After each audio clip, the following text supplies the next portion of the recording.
నమస్కారం దూరదర్శన్ వార్తలకు స్వాగతం నేను కీర్తి ముందుగా ముఖ్యాంశాలు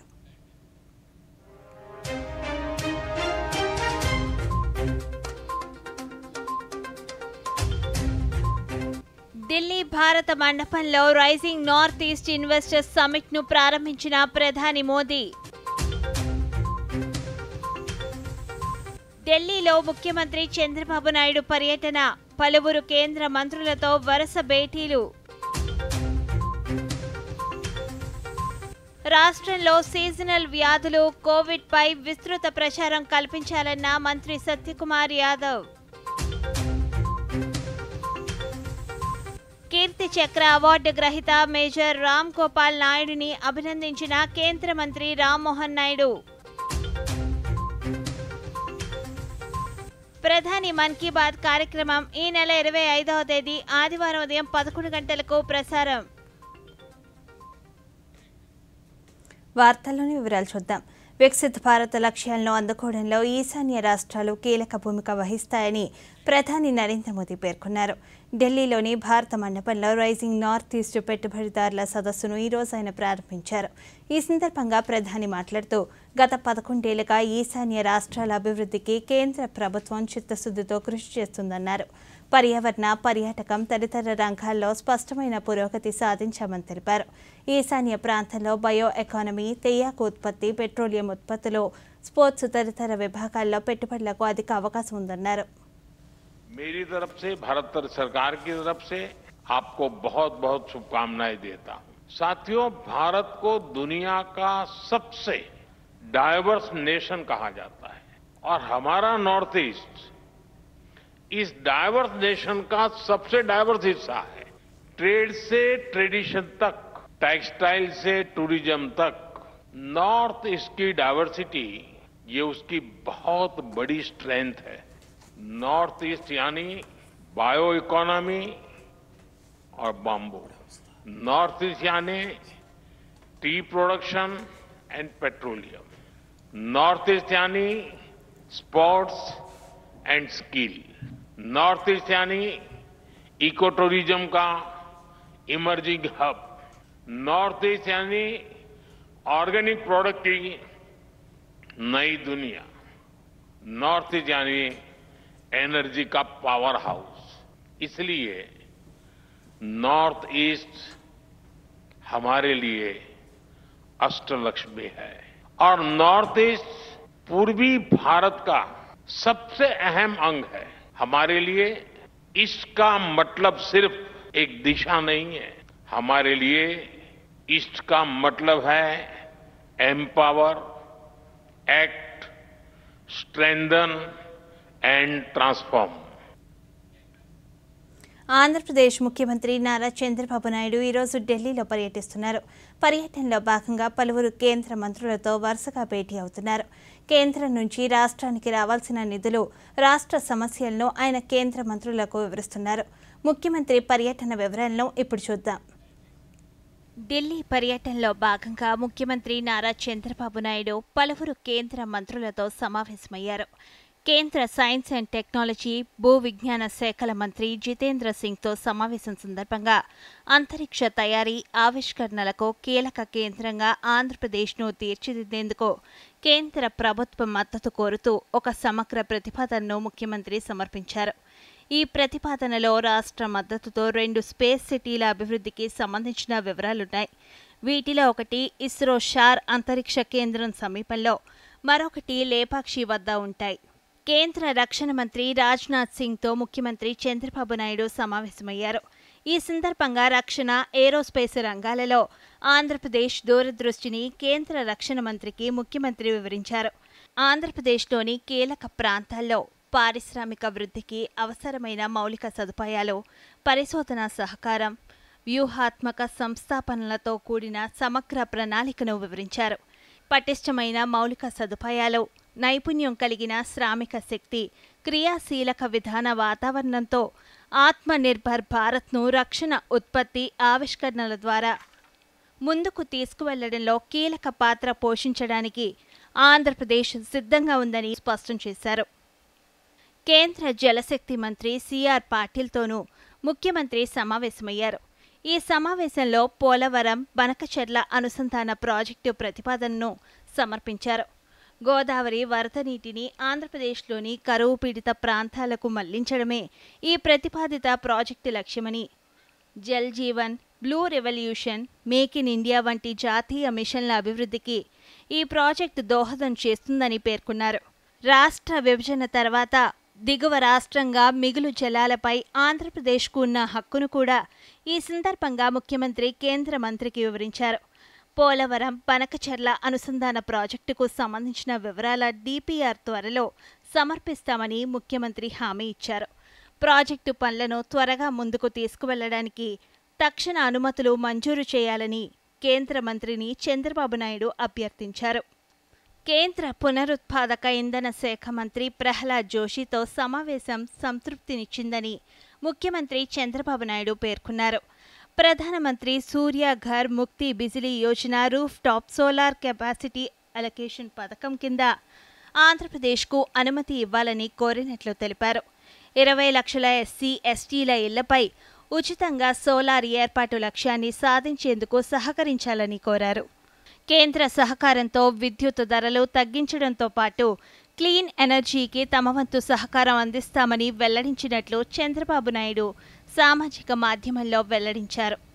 ముఖ్యమంత్రితో పాటు రాష్ట్రానికి చెందిన కేంద్ర మంత్రులు రామ్మోహన్ నాయుడు, పెమ్మసాని చంద్రశేఖర్, ఎంపీలు కలిసి కేంద్ర మంత్రులతో సమావేశమయ్యారు. ముఖ్యమంత్రి చంద్రబాబు నాయుడు ఢిల్లీ పర్యటనలో భాగంగా ఈరోజు కేంద్ర ఆర్థిక మంత్రి నిర్మలా సీతారామన్తో సమావేశమయ్యారు. ఈ సందర్భంగా గోదావరి జలాలను ఆంధ్రప్రదేశ్లోని కరువు ప్రాంతాలకు తీసుకువెళ్లే లక్ష్యంలో కీలకమైన పోలవరం బనకచెర్ల ప్రాజెక్టు గురించి చర్చించామని ముఖ్యమంత్రి సామాజిక మాధ్యమంలో వెల్లడించారు. ఈ నదుల అనుసంధానం ప్రజలకు నీటి సదుపాయం కల్పించడంతో పాటు దీర్ఘకాల అభివృద్ధికి దోహదం చేస్తుందని పేర్కొన్నారు.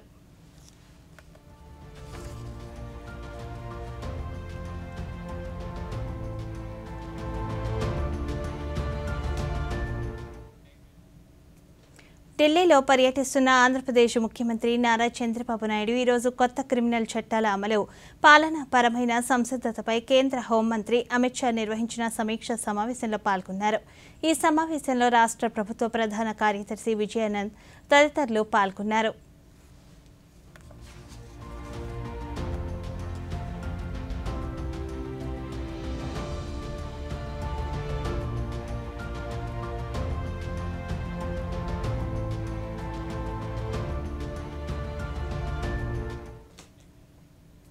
శ్రీకాకుళం జిల్లా సంతబొమ్మాలి మండలం నగిరిపెంటకు చెందిన మేసర్ మల్లా రామ్ గోపాల్ నాయుడికి రాష్ట్రపతి ద్రౌపది ముర్ము కీర్తి చక్ర పురస్కారాన్ని ప్రదానం చేశారు. ఢిల్లీలోని రాష్ట్రపతి భవన్లో గురువారం గ్యాలంటరీ అవార్డుల ప్రధానోత్సవంలో భాగంగా ఈ పురస్కారాన్ని అందించారు. 2023 అక్టోబర్ 26న ఉగ్రవాదులు చొరబాటుకు ప్రయత్నిస్తున్నారని సమాచారంతో జంపులోని కుప్వారా జిల్లాలో తోటి సైనికులతో కలిసి రామ్ గోపాల్ సోదాలు ప్రారంభించారు.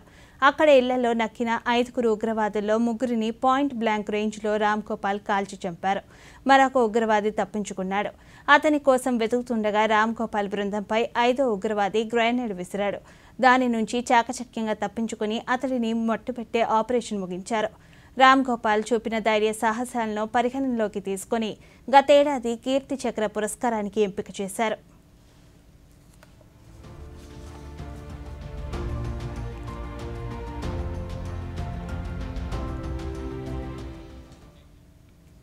మేసర్ మల్లా రామ్ గోపాల్ నాయుడికి రాష్ట్రపతి ద్రౌపది ముర్ము కీర్తి చక్ర పురస్కారాన్ని ప్రదానం చేసిన సందర్భంగా కేంద్ర పౌర విమానయాన శాఖ మంత్రి కింజరపు రామ్మోహన్ నాయుడు మేసర్ రామ్ గోపాల్ నాయుడు కుటుంబ సభ్యులను ఢిల్లీలో కలిశారు. శ్రీకాకుళం జిల్లా గర్వించదగ్గ కీర్తి చక్ర అవార్డు గ్రహీత మేసర్ రామ్ గోపాల్ నాయుడిని అభినందించారు.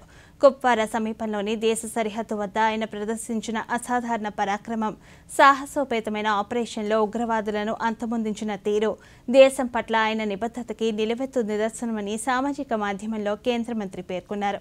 తన అంకిత భావం, త్యాగం, దేశభక్తి రాబోయే తరాలకు ప్రేరణగా నిలుస్తుందని తెలిపారు.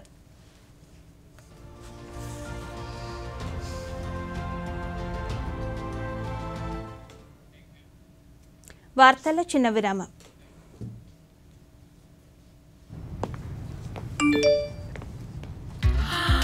10 లక్షల లాటరీ నాకా? వావ్! చిక్కుకుంది. బూటకపు ఆఫర్ల పట్ల అప్రమత్తంగా ఉండండి. ఆర్బీఐ అంటోంది తెలివిగా ఆలోచించండి, అప్రమత్తంగా ఉండండి. వార్తలకు తిరిగి స్వాగతం. రాష్ట్రంలో సీజనల్ వ్యాధులు, కోవిడ్పై ప్రజల్లో అవగాహన పెంచడానికి ప్రచార కార్యక్రమాలు విస్తృతంగా నిర్వహించాలని రాష్ట్ర వైద్య ఆరోగ్య శాఖ మంత్రి వై సత్యకుమార్ యాదవ్ అధికారులను ఆదేశించారు. విజయవాడలోని ఏపీఐఐసి భవనంలో సీజనల్ వ్యాధుల నివారణ, కోవిడ్ తాజా పరిస్థితులు, పరిపాలన సమన్వయం తదితర అంశాలపై ఈరోజు సమీక్ష సమావేశాన్ని నిర్వహించారు. ప్రాథమిక ఆరోగ్య కేంద్రాల్లో సిబ్బంది అప్రమత్తంగా ఉండడంతో పాటు ముందు జాగ్రత్త చర్యలు తీసుకోవాలని అధికారులను ఆదేశించారు. ఆంధ్రప్రదేశ్లో కోవిడ్కు సంబంధించి ఒక కేసు నమోదైనప్పటికీ కేరళ, మహారాష్ట్ర, తమిళనాడు, ఢిల్లీలో కేసులు పెరుగుతున్నందున అప్రమత్తంగా ఉండాలని సూచించారు.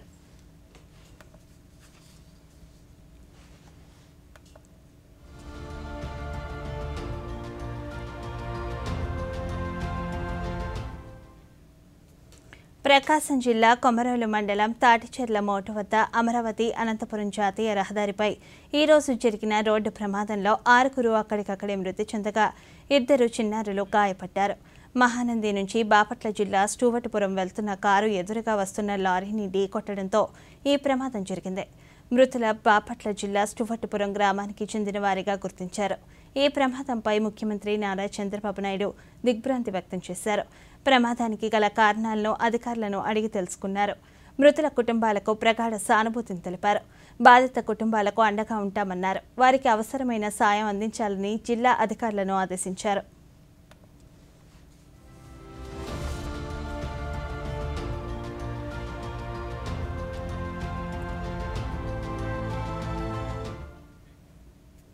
దేశం కోసం పోరాడుతున్న సైనికులు, దేశ భద్రతపై కాంగ్రెస్ నేతలు మాట్లాడడం సరికాదని కేంద్ర బొగ్గు గనుల శాఖ మంత్రి జి కిషన్ రెడ్డి పేర్కొన్నారు. సికింద్రాబాద్లో మంత్రి మీడియాతో మాట్లాడుతూ 140 కోట్ల మంది ప్రజల రక్షణకు నిరంతరం కృషి చేస్తున్న సైనికులపై కాంగ్రెస్ నాయకులు విమర్శలు చేయటం సరికాదన్నారు.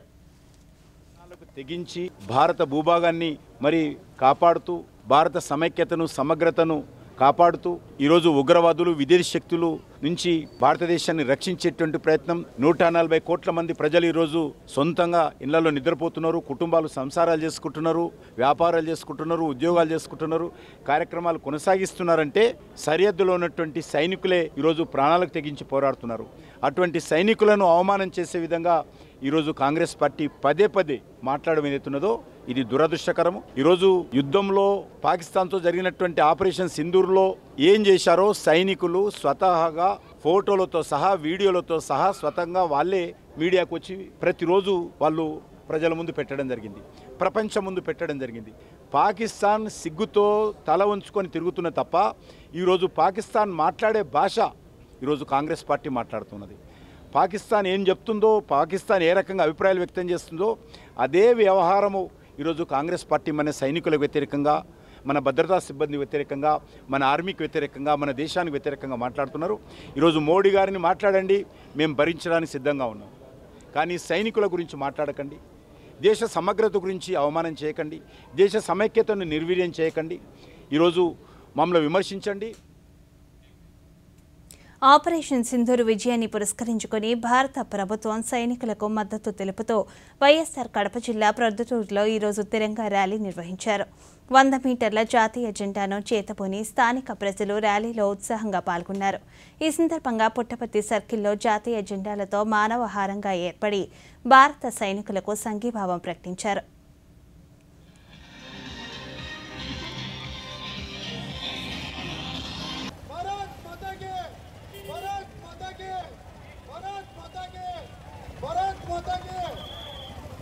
అందరూ కూడా అట్లే సర్కిల్ చుట్టూ నిలబడాలి. ప్రతి ఒక్కరూ దేశం కోసం మనం చేసే ఈ మానవ అందరూ చుట్టూ నిలబడాలి. సర్కిల్ చుట్టూ తిరగడమ్మా, అందరూ చుట్టూ నిలబడాలి. సర్కిల్ చుట్టూ తిరగ గారు ఉన్నారు మన విలువైన మాటలతో అందరూ. స్వచ్ఛాంధ్ర సాకారానికి రాష్ట్ర ప్రభుత్వం అధిక ప్రాధాన్యతనిస్తుందని అనంతపురం పార్లమెంట్ సభ్యుడు అంబికా లక్ష్మీనారాయణ తెలిపారు. అనంతపురం నగరపాలక సంస్థ కార్యాలయంలో ఈ రోజు ఆయన శాసనసభ్యుడు దగ్గుపాటి వెంకటేశ్వర ప్రసాద్తో కలిసి స్వచ్ఛ ఆంధ్ర వాహనాలను ప్రారంభించారు. ఈ సందర్భంగా ఎంపీ మాట్లాడుతూ అనంతపురం నగర అభివృద్ధికి పలు చర్యలు తీసుకుంటున్నట్లు తెలిపారు.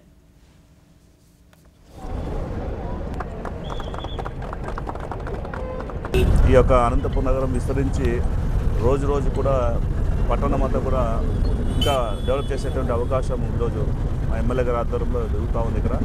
ఎందుకంటే ఇప్పటికీ అనంతపురం నగరం అన్ని రకాలుగా కూడా అభివృద్ధి చెందుతూ, ప్రత్యేకించి నారా చంద్రబాబు గారి ఆధ్వర్యంలో ఈరోజు నగరపాలక సంస్థలన్నీ కూడా నిధులు తీసుకొచ్చేసి ఇంకా పెద్ద ఎత్తున అభివృద్ధి చేసే కార్యక్రమంలో భాగంగా ఈరోజు అనంతపురం నగరానికి 2 కోట్ల రూపాయలు విలువ చేసేటువంటి ఈరోజు ఒక స్ప్రింక్లర్ వెహికల్, అదేవిధంగా క్లీనింగ్ సంబంధించినటువంటి వెహికల్స్ వచ్చినాయి. తర్వాత హైడ్రాలిక్ లిఫ్ట్ పవర్ వచ్చింది.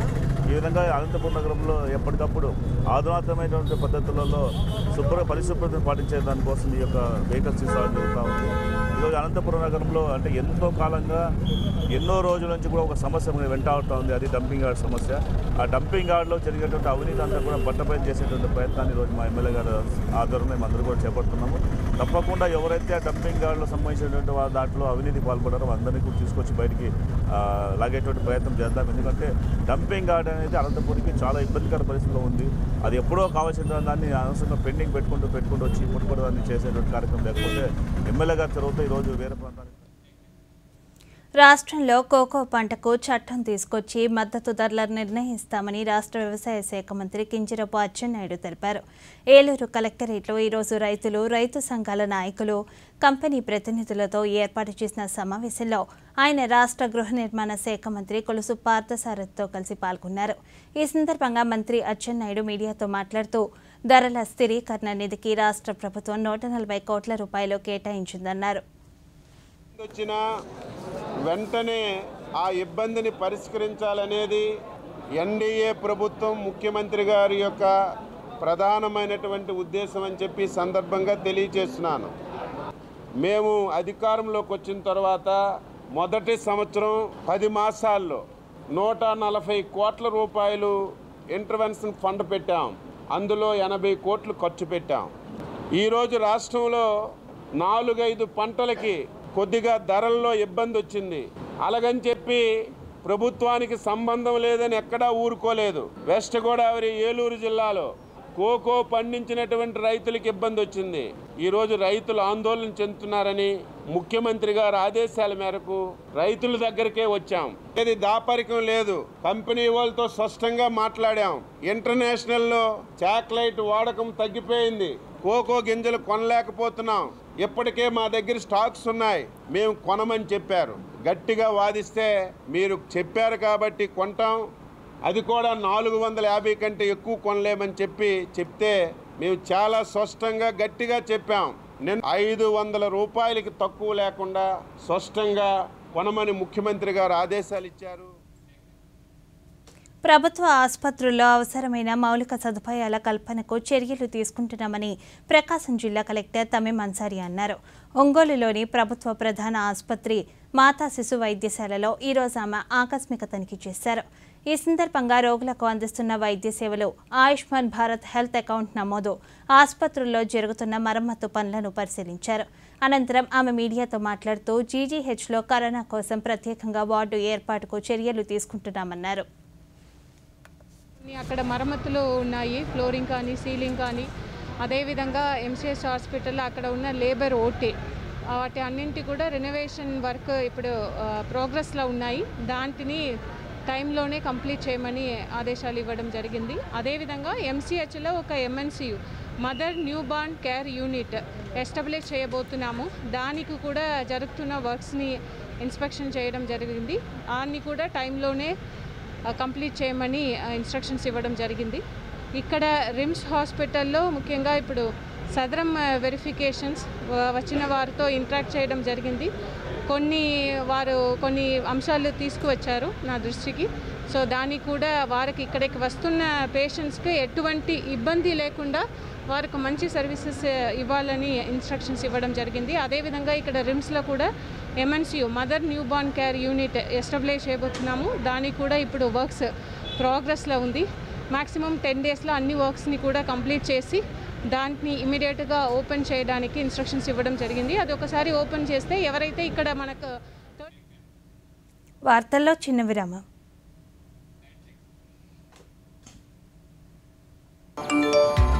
తక్కువ వడ్డీకి లోను కావాలా? అది నువ్వు యాప్ ద్వారా. అరే వా, చిక్కుకున్నాడు. తెలియని యాప్ తో జాగ్రత్త. RBI అంటోంది తెలివిగా ఆలోచించండి, అప్రమత్తంగా ఉండండి. వార్తలకు తిరిగి స్వాగతం. రాష్ట్ర సమస్యల పరిష్కారానికి తన వంతు కృషి చేస్తానని రాజ్యసభకు ఎన్నికైన పాకా వెంకట సత్యనారాయణ తెలిపారు. భీమవరంలో ఈరోజు ఆయన మీడియాతో మాట్లాడుతూ ఈ నెల 28వ తేదీన రాజ్యసభ సభ్యునిగా ప్రమాణ స్వీకారం చేయనున్నట్లు తెలిపారు.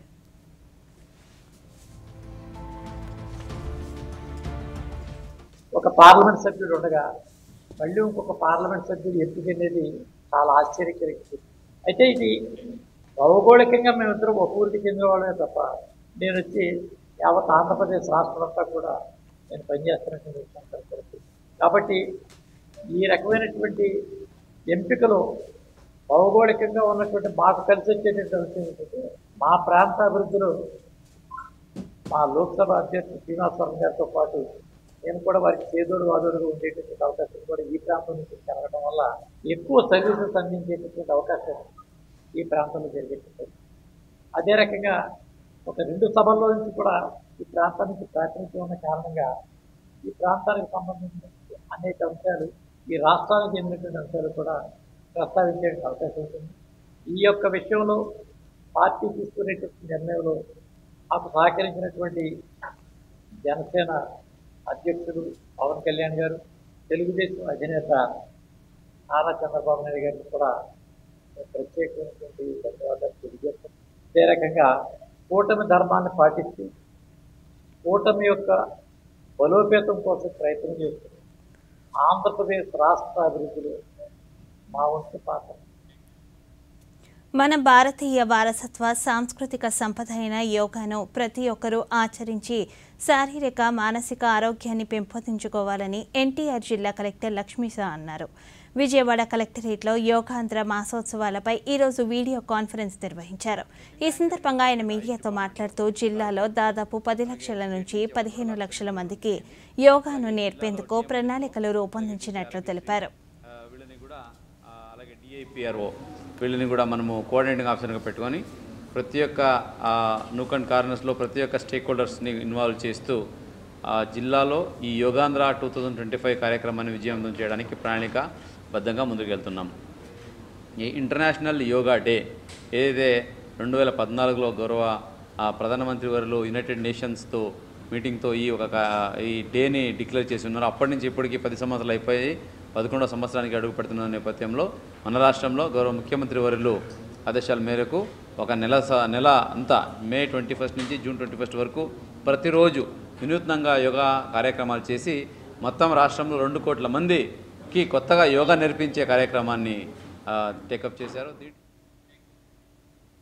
ఉగ్రవాదానికి వ్యతిరేకంగా భారత్ చేపట్టిన ఆపరేషన్ సింధూర్ను ప్రపంచ దేశాలు కొనియాడాయని కేంద్ర హోంమంత్రి అమిత్ షా పేర్కొన్నారు.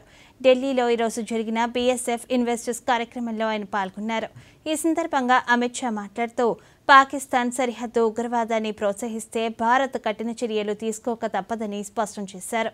దేశ ప్రజల రక్షణ కోసం తమ ప్రాణాలు అర్పించిన సరిహద్దు గార్డులకు దేశం తరపున నివాళులు అర్పిస్తున్నట్లు పేర్కొన్నారు. आइडेंटिफाई कर रहे थे उस वक्त एक ऐसे बल की जरूरियात महसूस हुई जो शांति काल में भी 100% सीमा की सुरक्षा करता हो और उसमें से BSF का विचार जन्मा, BSF का भी जन्म हुआ और श्रीमान रुस्तम जी पहले सीमा प्रहरी बनकर इसके स्थापक डायरेक्टर भी बने. मित्रों, ये यात्रा जितनी मुहिम है, जितनी कठिन है, उतनी ही रोमांचक काल। किसी भी बल के स्थापना के 6 साल में ही एक विकट युद्ध का सामना करना पड़े और सबसे कठिन बॉर्डर पर करना पड़े, ये शायद बीएसएफ के अलावे किसी के भाग्य में ऐसा मौका नहीं आया होगा। ఈశాన్య రాష్ట్రాల ఆర్థిక సామర్థ్యాన్ని మరింత బలోపేతం చేసేందుకు కేంద్ర ప్రభుత్వం కట్టుబడి ఉందని కేంద్ర ఈశాన్య రీజియన్ అభివృద్ధి శాఖ మంత్రి జ్యోతిరాదిత్య సింధియా పేర్కొన్నారు. న్యూఢిల్లీలోని భారత్ మండపంలో ఈరోజు జరిగిన రైజింగ్ నార్త్ ఈస్ట్ పెట్టుబడిదారుల సదస్సులో ఆయన పాల్గొన్నారు. ఈ సందర్భంగా కేంద్ర మంత్రి మాట్లాడుతూ ఈశాన్య ప్రాంతం భారతదేశ ప్రాచీన సంస్కృతి, వాణిజ్యానికి కేంద్ర బిందువుగా ఉండేదన్నారు. ఈశాన్య రాష్ట్రాలలో కొనసాగుతున్న పురోగతి ఆ ప్రాంతాల అభివృద్ధిపై కేంద్ర ప్రభుత్వ నిబద్ధతను ప్రతిబింబిస్తుందని వెల్లడించారు. ग्लोबल ट्रेडिंग हब होते थे और जल और थल मार्गों से संपूर्ण विश्व को पूर्व से पश्चिम में जोड़ने का बहुत महत्वपूर्ण योगदान देते थे। लेकिन दुर्भाग्य से स्वतंत्रता के बाद 60 वर्ष यह पूर्ण क्षेत्र उपेक्षा और परछाइयों में रहा। पिछले 10 वर्षों में इस पूरी పచ్చదనం, ప్రశాంతత, ప్రకృతిలో మమేకమయ్యే అపూర్వ అనుభవాన్ని పొందాలంటే కర్ణాటకలోని చామరాజనగర్ జిల్లా వన్యప్రాణి అభయారణ్యాన్ని చూడాల్సిందే. అభయారణ్యాల నడుమ పర్వతాలపైన కొలువైన రంగనాథ స్వామి దేవాలయం, హిమవద్ గోపాలస్వామి ఆలయం, మలై మహాదేశ్వర కొండలు ఇప్పుడు పర్యాటకులను మంత్రముగ్ధులను చేస్తున్నాయి.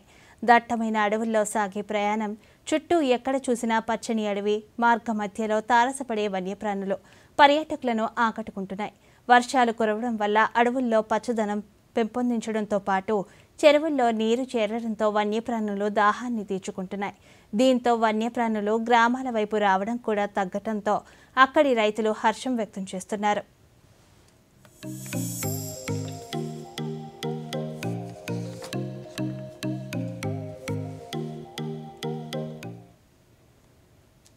ఆపరేషన్ సింధూర్ విజయానికి ప్రతీకగా దేశవ్యాప్తంగా తిరంగా ర్యాలీలను ప్రజలు ఉద్యమంలా నిర్వహిస్తున్నారు. విద్యార్థులు, మహిళలు, సామాన్య ప్రజలు అందరూ స్వచ్ఛందంగా ఈ ర్యాలీలో పాల్గొంటున్నారు. పల్లెలు, పట్టణాలు అనే తేడా లేకుండా ఊరూరా, వాడవాడలా ఈ ర్యాలీలు నిర్వహిస్తున్నారు.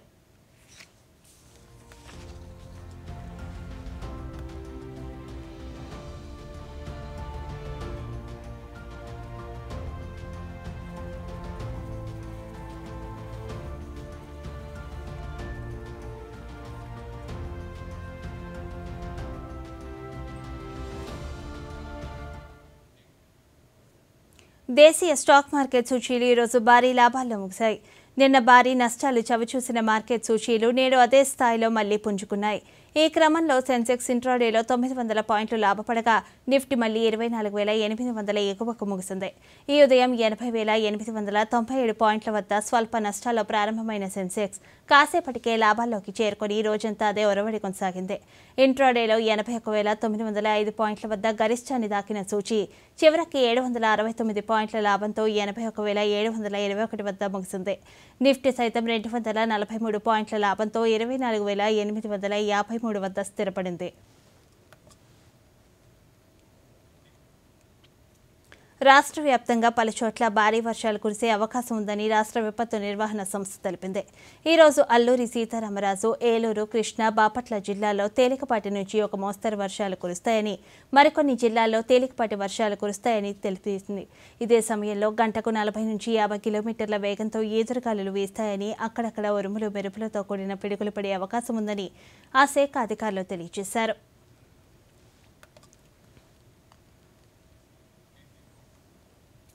ప్రధానమంత్రి నరేంద్ర మోదీ తన మనసులోని భావాలను దేశ ప్రజలతో పంచుకునే మన్ కీ బాత్ కార్యక్రమం 122వ సంచిక ఈ నెల 25వ తేదీ ఆదివారం ఉదయం 11 గంటలకు ప్రసారమవుతుంది.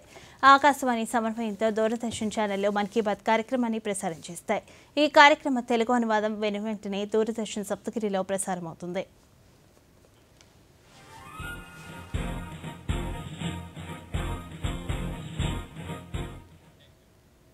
ఈ వార్తలు ఇంతటితో సమాప్తం. నమస్కారం.